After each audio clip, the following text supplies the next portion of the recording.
علیکم ورحمۃ اللہ وبرکاتہ۔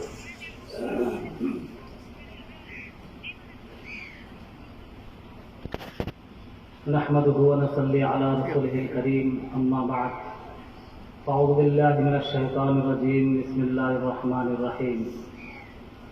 قل هل يستوي الذين يعلمون والذين لا يعلمون۔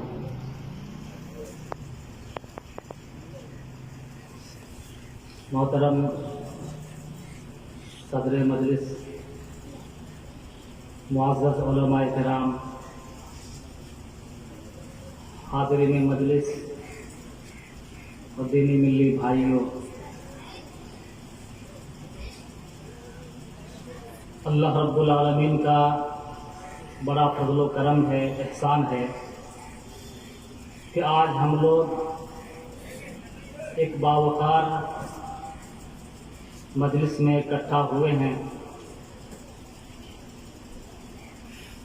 اور اس مجلس میں جمع ہونے کا جو مقصد ہے وہ ہم تمام لوگوں کو معلوم ہو گیا۔ محترم بھائیوں اور دوستوں، استاد الاساتذہ مفتی عبدالعزیز حقانی صاحب رحمہ اللہ جو ہمارے درمیان سے رخصت ہو گئے،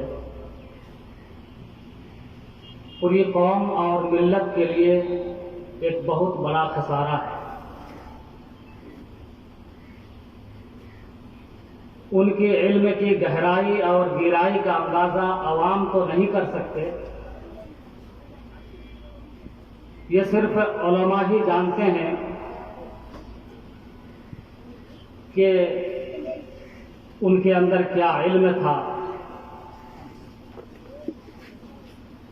میرے بھائی اور دوستوں، میں مثال کے طور پر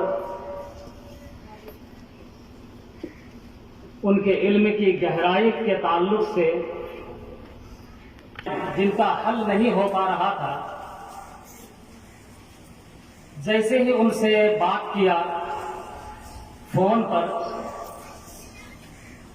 بلا تأمل، بغیر سوچے سمجھے فوراً فون ہی پر اس کا جواب دینے لگے بالدلائل۔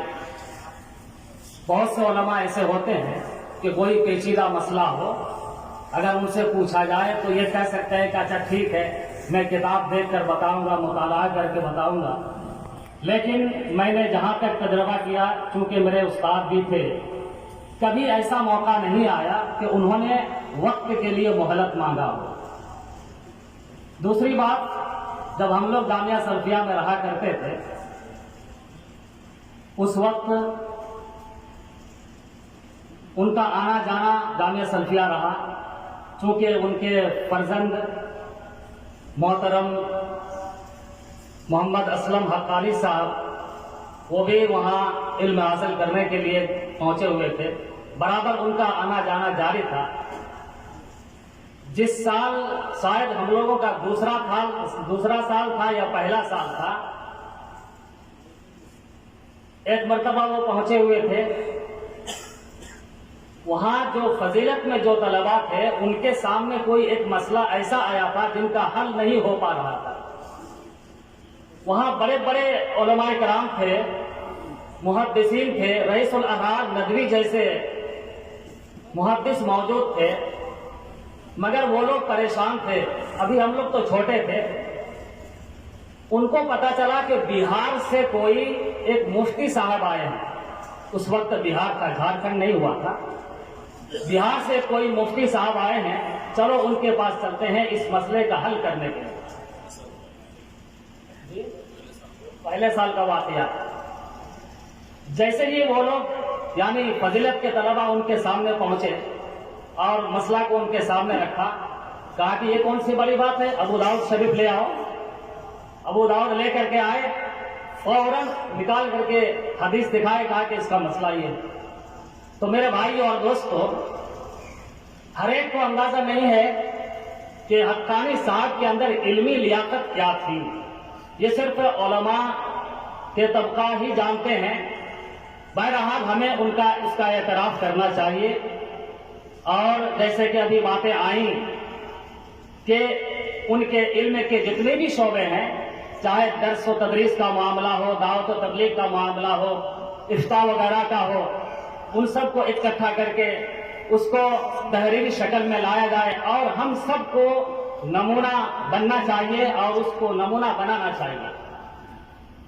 یہ تو علم کے تعلق سے یہ باتیں میں نے آپ کے سامنے رکھی۔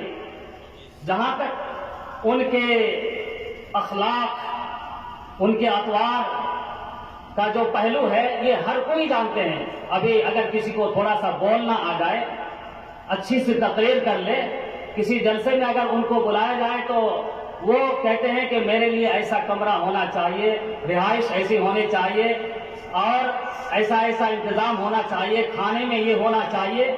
لیکن قربان جائیے مفتی عبدالعزیز حقانی صاحب رحمہ اللہ پر کہ انہوں نے یعنی ہر جلسے میں وہ مدعو ہوتے تھے، ان کے صدارت کے بغیر کوئی جلسہ نہیں ہوتا تھا، لیکن کبھی اس طرح کی فرمائش انہوں نے نہیں کی۔